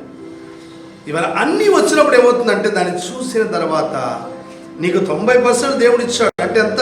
ఇందాక చెప్పినట్టు 1,00,000 రూపాయలు నీకు 90,000, ఒకప్పుడు 5,000తో కష్టపడుతున్నా నీకు 90,000 దేవుడు ఇచ్చేటప్పుడు, ఒక 10,000 దేవునికి నువ్వు అర్పించడానికి, 1,00,000 రూపాయలు ఇచ్చినప్పుడు 10,000 దేవుని కార్యం కొరకు నువ్వు చేయలేవు. చూడు, దాన్ని చూసేటప్పుడు బుద్ధి మారుతుంది. ముందు మనం ప్రార్థన చేసుకున్నాం, ఏమని? చేద్దాం, దేవుని కోసం చేద్దాం, ప్రభా నువ్వు ఇస్తే తప్పనిసరి నేను మరవక విడువక మాసము తప్పక ఈ కార్యాలు చేస్తాను ప్రభు. ముందు చెప్పిన మాట ఏమైంది? అందుకే అంటాడు కదా, ఇప్పుడు చదివిన దాంట్లో మళ్ళీ చదువుదాం ఒకసారి. ఇది యెహోవా ఆజ్ఞాపించిన సంగతి, ఒకడు యెహోవాకు మొక్కుకొనిన ఎడల, లేక తాను బద్ధుడగుటకు ప్రమాణము చేసిన ఎడల, అతడు తన మాట తప్పక తన నోట నుండి వచ్చినదంతా, అతడు తన మాట తప్పక, చూడు, బద్ధుడగుటకు అంటే ప్రభు నీ మాట వెంటనే నేను లోపడతాను అని చెప్పి మనం ముందుకు వెళితే ఏం చేయాలంట? మాట తప్పక, అతడు తన మాట తప్పక తన నోట నుండి వచ్చినదంతయు నెరవేర్చవలెను. అందరినీ చూశాడు అననీయ సప్పీరా. వాళ్ళందరూ తీసుకొచ్చి తమ కలిగినదంతా వాళ్ళ అపోస్తలుల పాదముల దగ్గర పెట్టి దేవునితో కలిసి వెళ్ళడానికి ఇష్టపడుతున్నారు. ఇవాళ మనం కూడా దేవునితో కలిసి కార్యాలు చేయాలని అనుకుంటే, ఏది మొక్కుకుంటున్నావు, ఏది చేయాలనుకుంటున్నావు, ఏది నువ్వు ఉద్దేశించావు, నీ లోపల దేవుడు ఏది ప్రేరేపించాడు, ఆ ప్రేరేపించిన దాన్ని గట్టిగా పట్టుకొని అది కష్టమైన నష్టమైన నువ్వు చేయడానికి ప్రయత్నించాలి పిల్ల. దీని గురించి చూడండి, ద్వితీయోపదేశ కాండంలో కూడా 23వ అధ్యాయం 21వ వచనంలో ఈ యొక్క సందర్భాన్ని మరొకసారి చెప్తున్నాడు. దాన్ని కూడా ఒకసారి చూద్దాం మనం. 23:21 ద్వితీయోపదేశ కాండము చదవండి. నీవు నీ దేవుడైన యెహోవాకు మొక్కుకొనిన తరువాత ఆ మొక్కుబడిని చెల్లించుటకు తడవు చేయకూడదు. నీ దేవుడైన యెహోవా తప్పక నీ వలన దాన్ని రాబట్టుకొనును. నీ దేవుడైన యెహోవా నీ యొద్ద నుండి తప్పక దానిని రాబట్టుకొనును. ఇది బాగానే ఉంది ఇక్కడ వరకు. దాని తర్వాత మాట ఏంటి? అది నీకు పాపమగును. అది నీకు పాపమగును. చూడండి, పాపం ఎలా వస్తుందంటే దేవునికి మాట ఇచ్చి తప్పిపోవడం. చాలా సందర్భంలో పాపం అంటే నేను అది చేశాను, ఇది చేశాను, ఏదేదో చేశాను, దానివల్ల నేను పాపం వచ్చిందేమో అనుకుంటాం. దేవునికి వ్యతిరేకమైన కార్యాలు, దేవునికి విరోధమైన కార్యాలు, పరిశుద్ధాత్మక విరోధమైన కార్యాలు ఇవి చేసేటప్పుడు మనకు తెలియకుండానే పాపాన్ని మూట కట్టుకుంటున్నాం. అందుకంటారు కదా, మనుష్య కుమారునికి విరోధముగా పాపము చేసిన ఎడల క్షమించబడును కానీ పరిశుద్ధాత్మకు విరోధముగా పాపము చేస్తే ఈ యుగమందైనను రాబో యుగమందైనను క్షమాపణ లేదండి.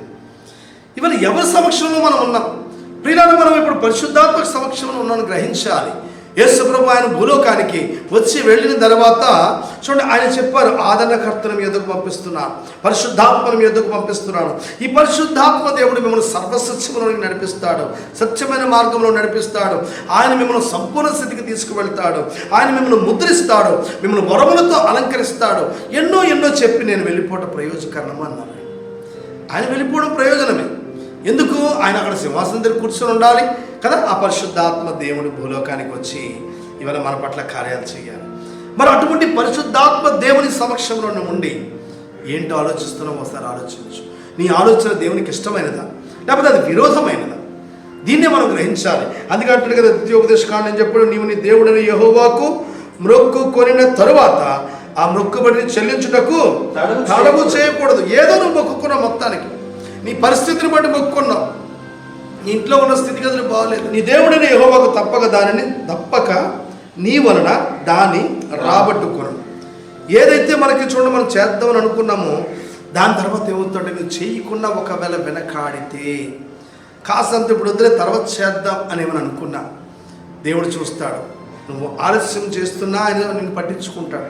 లేదా నువ్వు వెంటనే చెయ్యకపోయినా దేవుడు నిన్ను ఏదో రకంగా ఆయన దానిని రాబట్టుకొను. తర్వాత అది మనకి ఏమైపోతుంది? పాపముగా మిగిలిపోతుంది. ఇవాళ పాపము ఏమవుతుందంట?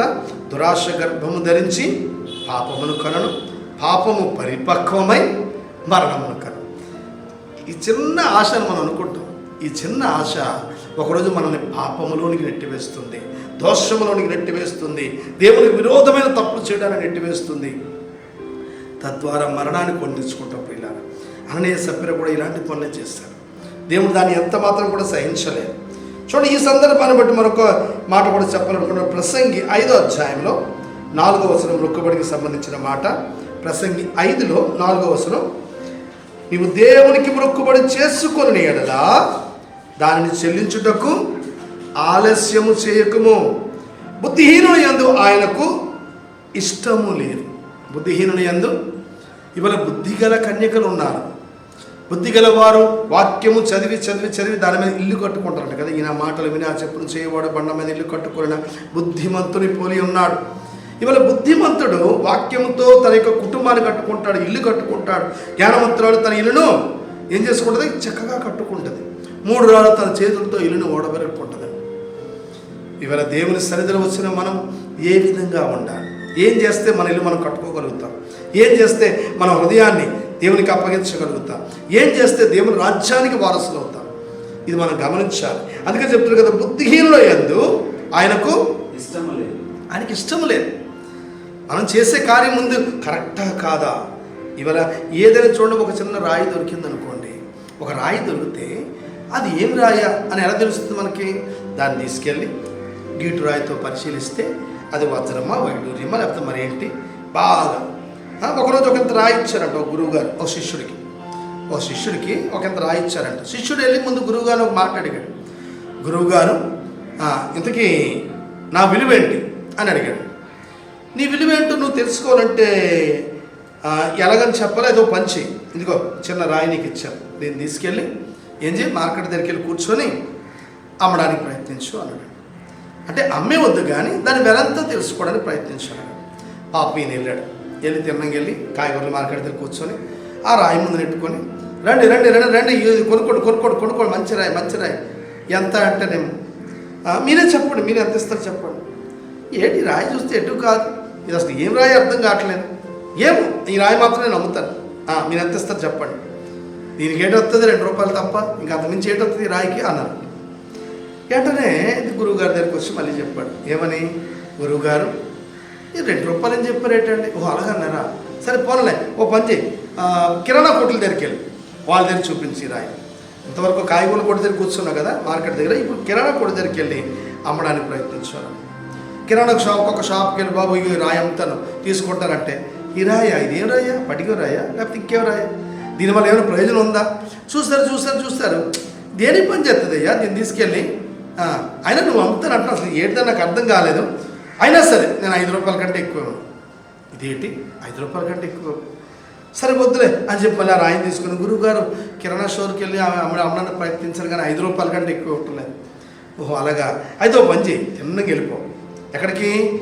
టౌన్ వెళ్ళిపోయి అక్కడ ఏంటుంటాయి ఈ రత్నాలు రాళ్ళు తయారు చేసిన బంగారు కవసాలు ఉంటారు చూసారా, వాళ్ళ దగ్గరికి వెళ్ళిపోయి ఈ రాయిని చూపించు, వాళ్ళు ఏమంటారు చూడు అంటే సరే అని చెప్పి ఓపికతో మొత్తానికి చెప్పిన మాట, గురువుగారు చెప్పిన మాట విడవక వదలక అక్కడికి వెళ్ళి వాళ్ళు చూపెడితే ఆ రాయిని చూశాడు. ఈ రాయి నీకెలాగొచ్చింది? మీరు చెప్పండి, నేను అమ్మాలనుకుంటున్నాను. ఎంత ఇస్తారంటే దీనికి ఏమని ఇవ్వగలం మనం? దీనికి వెలకట్టలేమే, కష్టం కదా. నువ్వేమనుకోకపోతే దీనికి నేను ఒక 50 లక్షల వరకు ఇవ్వగాను, అంత మించి 50 లక్షలు అంతే అన్నాడు. అంటే అలా కాదు, మళ్ళీ ఒకసారి చూశాడు, లగ్గోకి చూశాడు. అమ్మమ్మ లాభం లేదు, సరే నేను ఇంకొక 10 కలిపిస్తాను, ఒక 60 లక్షలు. అదేంటి అన్నాడు. అంటే సరే లాస్ట్గా 1 కోటి రూపాయలు ఇస్తాను, గత మించి నువ్వేమో అడక్కో అన్నాడు. ఏంటి ఈ రాయికి 1 కోటి రూపాయల అని చెప్పి షాక్ అయిపోయి, లేదు నేను రేపు చెప్తాను అని చెప్పి సార్ రాయిని తీసుకుని వచ్చాడు. వచ్చేసి గురువుగారు అండి ఇలా వెళ్ళాను, వెళ్తేనేమో అక్కడ ముందేమో 50 అన్నాడు, తర్వాత ఏమో ఇలాగన్నాడు, దాని తర్వాత ఏమో చివరికి 1 కోటి రూపాయలు ఇస్తానన్నాడు. నాకేమో అర్థం కావట్లేదు గురువుగారు ఇది ఏంటని. అంటే గురువుగారు అన్నారు, నీవెవరు అనేది నువ్వు గ్రహించాలంటే నువ్వు ఎవరి చేతిలో ముందు పడాలన్నో తెలుసుకోవాలి. నువ్వెవరు అనేది నీకు తెలియాలంటే ఎవరి చేతిలో పడితే నీ విలువ తెలుస్తుంది. ఇవాళ మనుషుల చేతిలో పడేటప్పుడు ఒకలా ఉంటుంది, నీ ఫ్రెండ్స్ చేతిలో ఉన్నప్పుడు ఒకలా ఉంటుంది, నీ కుటుంబంలో ఒకలా ఉంటుంది. ప్రవక్త తన స్వదేశంలో ఘనుడు కాడు అని చెప్పినట్లు నువ్వు గొప్ప ప్రవక్తవే కావచ్చు, కానీ నీ సొంత ఇంట్లో నువ్వేమీ చేయలేని పరిస్థితిలో ఉండొచ్చు. కానీ ప్రియులారా ఒక్క మాట గమనించండి, నీవెవరో అని నువ్వు తెలుసుకోవాలంటే నీవు పరిశుద్ధాత్మ చేతిలో పడేటప్పుడు, ఆ దేవుని చేతిలో పడేటప్పుడు నీ విలువ ఏంటి? ఇవాళ ప్రభు నీ విలువ ఏంటని చెప్పారు తెలుసా? ఆయన తన స్వరక్తం ఇచ్చి నేను సంపాదించారంట, పరిశుద్ధ రక్తాన్ని ఇచ్చి నేను కొన్నారంట. ఎందుకంటే వెళ్ళలేని అమూల్యమైన రక్తాన్ని ఇచ్చి నేను కొన్నారంట. ఎందుకంటే నీవంత విలువైన వాడవు. సంతోషంగా ఉన్నవాడు దేవుని స్థితిద్దాం. హల్లెలూయా. చూడండి, సంతోషమైన కార్యం ఏంటంటే మనం ఖచ్చితంగా ఆ పరిశుద్ధాత్మ చేతిలో పడేటప్పుడు నేను ఒక గొప్ప వ్యక్తిగా నీ జీవితాన్ని, నీ భవిష్యత్తును ఆయన చక్కగా తీర్చిదిద్దగలడు. కానీ మనం ఏం చేస్తామంటే కరెక్ట్గా దేవుడి దగ్గరికి వచ్చినప్పుడే మన బుద్ధి చూపించుకుంటాం, కాస్త ఇటు కాస్త అటు వెనక్కలాగి ఎలా ఉండాలో అర్థం కాక పాపాన్ని మూట కట్టుకుంటాం. అలాగే బుద్ధిహీనుడు ఎందు ఆయనకు ఇష్టం లేదు. ఒకసారి చూద్దాం ప్రియులారా, అపోస్తలుల కార్యం 5వ అధ్యాయంలో మనం తరువాయి భాగం చూద్దాం. చూడండి ఒకసారి అక్కడ 4వ వచనం, అది నీ వద్ద ఉన్నప్పుడు నీదే కదా, అమ్మిన పిమ్మట అది నీ వశమై ఉండలేదా, అమ్మిన తర్వాత కూడా నీదే కదా. ఎందుకు ఈ సంగతిని హృదయంలో ఉద్దేశించుకున్నావు? నీకు ఎందుకు ఈ ఆలోచన వచ్చింది? బాగా గమనించాను. ఇవాళ నరునిలోని ఆలోచనలు అనేకములు. ఊరుకుని కూర్చుంటానంట లెక్కలేని పనికి మన ఆలోచన వస్తాయి. అటువంటి వాటికి మనం చోటు ఇవ్వకూడదు పిల్లలు. ఎప్పుడైనా చూడండి, ఏదని నిన్ను లాగడానికి ప్రయత్నిస్తుందో దాని వైపు చూడకూడదు. దాని వైపు ఏం చేయకూడదు? అవ్వమ్మ పడ్డది అక్కడే కదా. అవ్వమ్మ ఎక్కడ పడ్డది? అప్పుడు వరకు బాగానే ఉంది. దేవుడు స్తోత్రం, అంతా హల్లెలూయా స్తోత్రం బాగానే ఉన్నాయి. దేవుడు రోజు వస్తున్నాడు, మాట్లాడుతున్నాడు, సంతోషంగా దేవుడితో కాలం గడుపుతున్నారు. కానీ దేవుడిచ్చిన ఆజ్ఞ ఒకటి ఉంది. ఏది? ఆ తోట మధ్యలో ఉన్న చెట్లో ఉన్న ఆ మంచి చెడ్డల తెలివినిచ్చే వృక్షాన్ని మీరు ముట్టుకోకూడదు. అదేమో చూపునకు రమ్యముగా ఇలా చూడటం మొదలెట్టిందంట. ఎప్పుడు చూడటం మొదలెట్టిందో ఇంకా అంతే స్టార్ట్ అయింది. చూడండి, ఇవాళ మన చూపుని మనం అదుపులో తీసుకోవాలి. మనం వినేది ఏది వినాలో అదుపులో తీసుకోవాలి. మాట్లాడేటప్పుడు ఏది మాట్లాడాలో అదుపులో ఉంచుకోవాలి. ఏది పడితే అది వాక్కూడదు ప్రియులారా. అక్కడ చెప్పిన మాటలు విని దాన్ని తినడానికి ప్రయత్నించింది. ఎందుకంటే చూపు ద్వారా ఆకర్షించబడింది. ఇవాళ ధనము నిన్ను ఆకర్షించొచ్చేమో, ఇంకేదైనా నిన్ను ఆకర్షించొచ్చేమో, దేవుడి నుంచి నిన్ను దూరం చేయొచ్చేమో. మనం దానికి చోటు ఇవ్వకూడదు ప్రియులారా. నేను దేవుని బిడ్డని, నాకంటే ఒక లిమిట్ ఉంది. ఎందుకంటే ఆయన నన్ను వెల ఇచ్చి కొన్నాడు. నా వాల్యూ ఆర్డినరీ వాల్యూ కాదు, అమూల్యమైన రక్తాన్ని ఇచ్చి కొన్నాడు, పరిశుద్ధ రక్తాన్ని ఇచ్చి కొన్నాడు. ఈ మానవాళి కోసం ఆ పరమాత్ముడే భూమికి దిగి వచ్చి తన ప్రాణాన్ని సహా పెట్టాడంటే నీ విలువ ఎంత గ్రహించుకొని తుచ్చమైన ఆశలకు నిన్ను నీవు అమ్ముకోకూడదు. ఇది మనం గ్రహించాలి. 5వ వచనం చదువుదాం. అననీయా, అననీయ ఈ మాటలు వినుచునే అననీయ మాటలు వినుచునే పడి ప్రాణము విడువగా వినిన వారికి అందరికి మిగుల భయము కలిగింది. ఈ మాటలు వింటూనే అక్కడ ఏమైందంట, పడి అక్కడే ప్రాణము. ఎందుకు? దేవుడికి వ్యతిరేకమైన తప్పు, పరిశుద్ధాత్మక వ్యతిరేకమైన తప్పు. దానికి క్షమ ఇంకేమీ లేదంతే, ఇంక చచ్చి ఊరుకోవడమే. ఇవాళ అదే పరిశుద్ధాత్మ దేవుడితో నువ్వు ఉన్నాను జ్ఞాపకం చేసుకో. ఇవాళ పరిశుద్ధాత్మ దేవుని కాలంలో ఆయనతో పాటు కలిసి పనిచేస్తున్నాం మనం. ఆయనతో పాటు ఆయన చెప్పిన ఆలోచన ప్రకారం నడుచుకుంటున్నాము. అందుకని మనం ఏం చేయాలంటే జాగ్రత్తగా ముందుకు వెళ్ళాలి ప్రియులారా. ఈ సందర్భంలో ఇందరూ మనం చెప్పారు కదా మీకు, సంఖ్యాకాండం 14:37 సార్ చూడండి. సంఖ్యాకాండం 14:37 ఆ దేశమును గూర్చి ఒక చెడ్డ సమాచారం తెచ్చిన వ్యక్తులు కనబడుతున్నారు. ఏం జరిగిందో చూద్దాం. అనగా ఆ దేశమును గూర్చి చెడ్డ సమాచారం చెప్పిన మనుషులు యెహోవా సన్నిధిని తెగులు చేత చనిపోయింది. దేవుడు వెళ్ళి చూసి రమ్మని చెప్పాడు. వెళ్ళి చూడండి ఆ దేశం ఎలాడదాం, చూసి మీరు వచ్చి నాకు కబురు చెప్పండి అని చెప్తే వీళ్ళు వెళ్ళారు, చూశారు. కానీ ఏం చేశారంటే మంచి సమాచారం తేలేదంట. దేవుడు నీకు ఇవ్వబోయే దేశం అది మంచిదని నువ్వు గ్రహించాలి. వారు తేనెలు ప్రవహించే దేశం అని దేవుడు చెప్పాడు. చూడు, దేవుడు మనకు ఒకటి ఇస్తాడంటే అది మంచిదని మనం తెలుసుకోవాలి. అలాగే వీళ్ళు ఒక చిన్న పట్టణాన్ని పంపించారు. వాళ్ళు చూసి రమ్మని చెప్పారు, అంతా తిరిగి చూసి రమ్మని చెప్పారు. అమ్మమ్మమ్మమ్మ అక్కడ ఉన్నవాళ్ళు పెద్ద పెద్ద మనుషులు, మన వాళ్ళని జయించలేం. అమ్మమ్మ అక్కడ ఇలా ఉంది అలాగుంది అన్నీ బాగున్నాయి, కానీ మన వల్ల మాత్రం అది కాదు. దేవుడు నీకు ఇస్తాననేది మనం మర్చిపోతావా? ఇవాళ దేవుడు నీకు ఎన్నో వాగ్దానాలు చేశాడు నిన్ను బ్రతికించడానికి, నిన్ను నడిపించడానికి.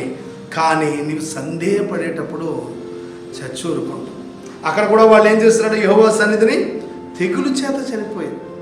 ప్రియులారా, ఇవాళ పరిశుద్ధాత్మ దేవుని సన్నిధిలో మనం ఉన్నామని గమనించాలి. అననీయ సప్ఫీరా అన్ని విషయాలు అబ్జర్వ్ చేసుకున్నారు, కానీ ఈ ఇచ్చే విషయంలో, దేవునికి చేసే విషయంలో, పరిశుద్ధాత్మ కొరకు చేసే కార్యక్రమాల్లో వాళ్ళు చెయ్యి వెనక్కి తీశారు. దానివల్ల వాళ్ళు నష్టపోయారు. ప్రియులారా, ఇవాళ మనం అలా ఉన్నాం అనుకోండి, ఎప్పటికైనా నష్టపోతాం. వారిని చూసి మనం నేర్చుకోవాలి కదా. భర్త ఆయన పడిపోయాడు, మనం చూస్తున్నాం, అక్కడే చచ్చిపోయాడంట. మరి ఏం జరిగింది తర్వాత? భార్య సంగతి ఏమైంది చూద్దాం ఒకసారి. అప్పుడు పడుచువారు లేచి వారిని బట్టతో చుట్టి మోసుకొని పోయి పాతి పెట్టింది. పడుచువారు లేచి బట్టతో చుట్టి మోసుకొని పోయి పాతి పెట్టింది. ఓకే, ఈయన పాతి పెట్టేశారు. ఇంకా ఇంచుమించు 3 గంటల సేపటికి వారి భార్య జరిగినది ఎరుగక లోపలికి వచ్చింది. చూడండి, ఎన్నో విషయాలు ఒకరికొకరు షేర్ చేసుకుని పంచుకున్న విషయాలు ఇప్పుడు ఏమైపోయింది? భర్త చెప్పకుండా చేయకుండా చనిపోయిన పరిస్థితి. ఎందుకంటే ఆయనకే తెలియదు సత్తాడని. ఇవాళ భూలోకంలో చావు ఎప్పుడు వస్తుంది, మరణం ఎప్పుడు వస్తుంది? మరణం ఎవరి వశంలో ఉందంట? యెహోవా వశంలో ఉందంట. ఇవాళ నీ జీవితం ఆయన చేతిలో ఉంది, ఎప్పుడైనా రావచ్చు. అది చెప్పి రాదు. భూలోకంలో మనం అన్నిట్లో అండర్స్టాండింగ్ ఉండొచ్చు. చనిపోయేటప్పుడు ఎవరికి వారే చనిపోవాలి, పుట్టేటప్పుడు కూడా ఎవరికి వారే పుట్టాలి. ఇక్కడ కూడా జరిగింది అదే. చూడండి, పరిశుద్ధాత్మ దేవుడు వారి యొక్క వ్యక్తిత్వాన్ని వాళ్ళు జ్ఞాపకం చేశాడు. చనిపోయాడు అననీయ. భార్య దానికి తెలియకుండానే 3 గంటల తర్వాత లోపలికి వచ్చింది. ఏం జరిగింది అప్పుడు?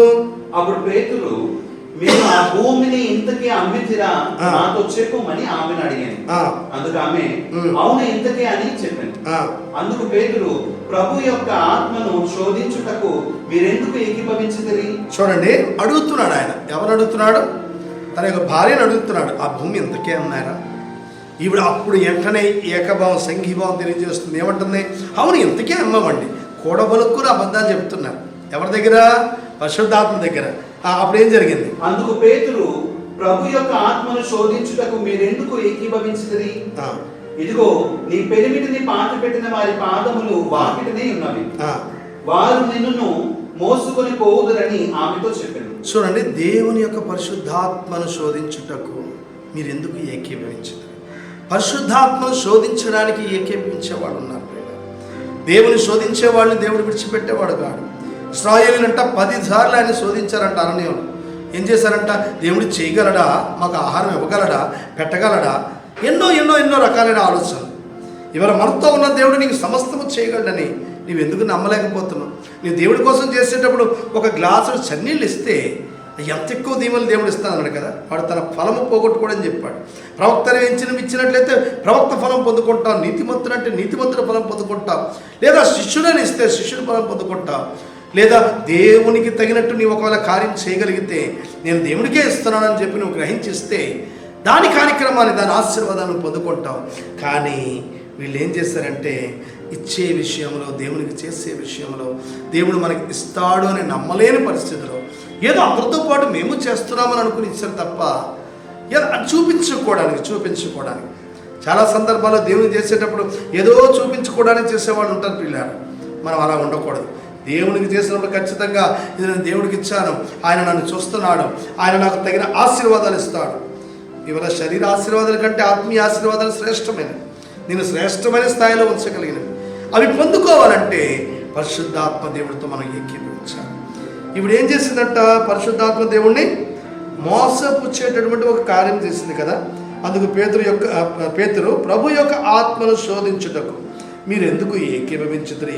ఇదిగో నీ పెరిమిటి పాతి పెట్టిన వారి పాదములు వాకిటనే ఉన్నవి, వారు నిన్నును మోసుకొని పోవుదురని ఆమెతో చెప్పారు. హల్లెలూయా. ఎక్కడైతే వాడు ఆయన ముందు చనిపోయి మోసుకెళ్ళిపోయారు, అయిపోయింది.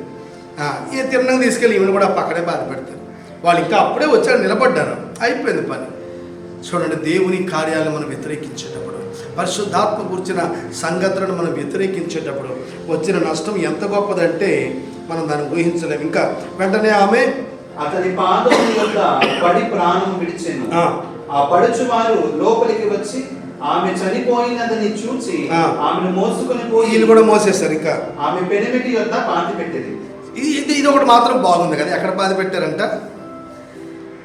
అప్పుడు కూడా మళ్ళీ పెనిమిటి యొద్ద అంటే ఇంచుమించు ఆయన పక్కన పాతి పెట్టారని అనుకోవాలి, ఎందుకంటే భర్త భార్య కదా. చూడండి, వీళ్ళ ఐక్యత చావులోనే కనబడుతుంది, వీళ్ళ ఐక్యత దేవునికి వ్యతిరేకతలో కనబడుతుంది. కానీ దేవుని కూర్చున్న కార్యాల్లో ఇవాళ నిజంగా ప్రభువుని నమ్ముకున్న వాళ్ళు కార్యాలు చేస్తే ఇహమందు నువ్వు కలిసి ఉన్నట్లు పరలోకంలో కూడా నువ్వు కలిసి ఉండడానికి దేవుడు అవకాశం ఇస్తాడు. నీ వారందరూ నీతో ఉంటారు. లాజరు అబ్రహామును ఆనుకున్నట్టు కొనిపోయబడినట్లు ఇవాళ నీవు నీ పితరుల యొద్దకు చేరుదువు అని బైబిల్లో రాసిన మాట ప్రకారం ఇవాళ భర్త భార్యలు అక్కడ కలిసి ఉండవలసిన ఒక మంచి సందర్భాన్ని కోల్పోయి చావు దగ్గర మళ్ళీ ఇద్దరు పక్కన బాడీ. ఇవాళ చాలామంది క్రైస్తవులు దీన్ని ఆశపడతారు. క్లియర్ అయిపోతే వీలైతే భర్త పక్కన అక్కడ ప్లేస్ ఉంటే అక్కడ పెట్టడానికి చూడండి. ఎక్కడ కలవడానికి సంబంధం కాదు మనకి. ఇవాళ ఇక్కడ నీ ఐక్యత, ఇక్కడ సావులో లేకపోతే ఈ శవాలు రెండు పక్కన పడుకుని పెట్టడం ఇది ప్రాముఖ్యం కాదు ప్రియులారా. పరలోకమందు మీరు కలిసి ఉంటారా? దేవుని రాజ్యంలో మనం కలిసి ఉంటామా? పరిశుద్ధాత్ములతో మనం కలిసి ఉండగలమా? ఇవాళ మనం కూడా అదే పరిశుద్ధాత్ముడు మన మధ్యలో పనిచేస్తున్న కాలంలో ఉన్నాం. మరి మన బ్రతుకు ఎలాగుంది? ఒకసారి మనం పరిశీలించుకోండి. మనం కూడా దేవుని విషయాలు కాస్త వెనకబడితే వాళ్ళకి మనకి తేడా లేదేమో. మనం దేవుడి కోసం ఎన్నో చేద్దామని ఆశ అయితే ఉంది, కానీ ఏదో మన వెనక్కలాగి ఏమీ చేయకుండా మనం ముందుకు వెళ్ళకుండా మన వెనక ఆపుతుందేమో. ఇవాళ అటువంటి వాటిని జయించి మనం ఏం చేయాలంటే ముందుకు వెళ్ళడానికి ప్రయత్నించాలి.